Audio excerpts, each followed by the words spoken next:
everyone. You're watching Awaz News. I'm Kubra Ali and I'll be taking you through top news across Canada. Suspect followed stranger off elevator in East York building and sexually assaulted them, police say. US FAA launches investigation into unauthorized personnel in cockpit of Colorado Rockies flight to Toronto. Markham carjacking suspects chased through parking lot in video of dramatic police takedown. Some Canadian families will receive up to $620 per child today. Murder charge laid in death of a man whose body was found in Hamilton Park. TTC service could be disrupted on Monday if electrical and trades workers move ahead with strike, CEO warns. As inflation cools, Macklem says different countries will cut rates at own pace. These were the headlines. Now let's jump right into the details. Investigators say they have charged a suspect in connection with the death of Jason Gallant, a Hamilton man whose body was found in a park just over 2 weeks ago. Gallant's body was found at Pier 4 Park on the morning of April 2nd. Police deemed the 50-year-old's death suspicious and the homicide unit was called into investigation. Police said Friday that they executed 2 search warrants in Hamilton on Thursday evening in connection with the investigation. They said that 36-year-old Michael Gastiglione of Hamilton has now been charged with second-degree murder in connection with Gallant's death. Police are not seeking additional suspects on involved vehicles and believe the incident was isolated as the deceased and the accused were known to each other, police said in a news release. Police are asking anyone with further information to contact the homicide unit.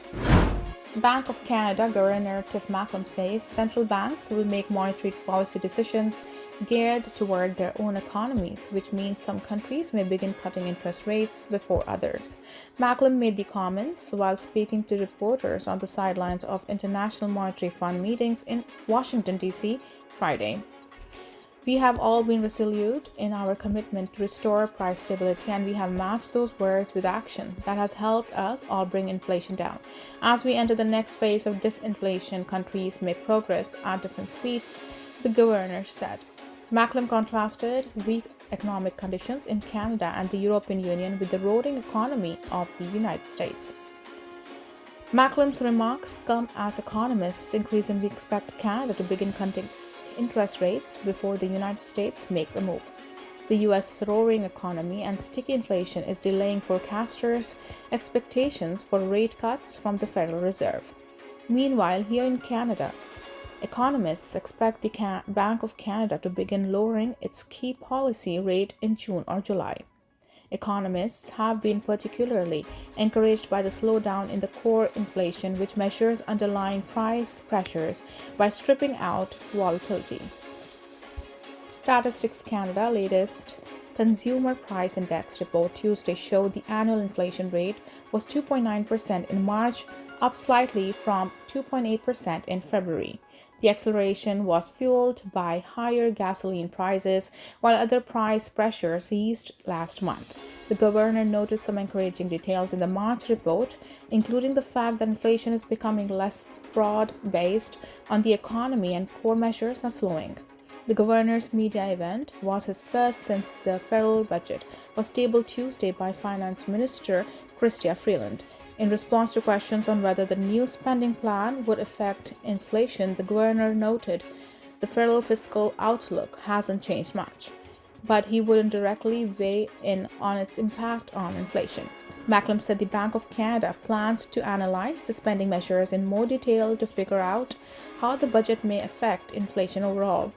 He also noted the federal government respected the new fiscal guardrails it pledged in the fall and promised to maintain them, which he said was helpful.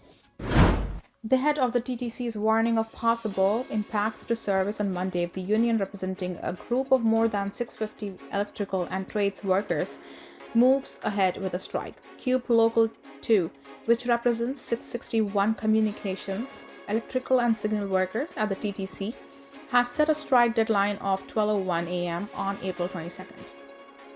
In a statement released Friday, the transit agency said teams from the TTC and CUBE Local 2 will continue negotiating over the weekend in an effort to reach an agreement that will avoid job action and potential service disruptions. Talks have been productive and professional, and I'm pleased that we are still at the table, TTC CEO Rick Leary said in a written statement. While I remain optimistic we can reach an agreement at the table that prevents a strike, we also need to be honest and let our employees know there could be a job action next week that impacts their work. In addition, we need to let our customers know that there could be impacts to their TTC's trips. Leary did not elaborate on how TTC service could be impacted, but said that information will be communicated to customers and employees as soon as possible. Labor negotiations are not typically easy or straightforward, and this is the first time in 13 years TTC employees have had the ability to strike, Leary continued. Early this week, the Amalgamated Transit Union ATU Local 113, which represents more than 10,000 transit workers in Toronto, said it had taken the first step towards strike action after contract talks with the TTC stalled. ATU Local 113 said it applied to the Ministry of Labour to request that a conciliator be appointed. Unionized TTC workers are now legally able to strike for the first time in more than a decade after a court ruling last year struck down Ontario's designation of the TTC as an essential service. The TTC said Friday that public updates will be posted on social media and on its website. More money will land in the pockets of Canadian families on Friday for the latest Canada Child Benefit CCB installment. The federal government program helps low and middle income families struggling with the soaring cost of raising a child. Canadian citizens, permanent residents, or refugees who are the primary caregivers for children under 18 years old are eligible for the program introduced in 2016. The non-taxable monthly payments are based on a family's net income and how many children they have. Families that have an adjusted net income under $34,863 will receive the maximum amount per child. For a child under 6 years old, an applicant can annually receive up to $7,437 per child and up to $6,275 per child for kids between the ages of 6 through 17.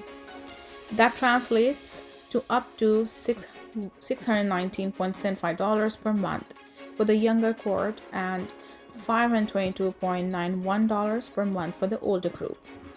The benefit is recalculated every July and most recently increased 6.3% in order to adjust the rate of inflation and cost of living. To apply, an applicant can submit through a child's birth registration, complete an online form, or mail in an application to a tax center. The next payment date will take place on May 17th. The U.S. Federal Aviation Administration is investigating a video that appears to show unauthorized personnel in the cockpit of a chartered Colorado Rockies flight to Toronto. United Airlines chartered the flight and reported the deeply disturbing incident to federal agency, according to a statement obtained by Awaz News on Friday. The airline pointed to a video of the incident that surfaced on social media and has since been taken down. It appeared to show a member of the baseball team's coaching staff pretending to fly the plane to Toronto. It appears to show an unauthorized person in the flight deck at cruise altitude while the autopilot was engaged. A spokesperson at United said Awaz News has not independently confirmed the authenticity of the video.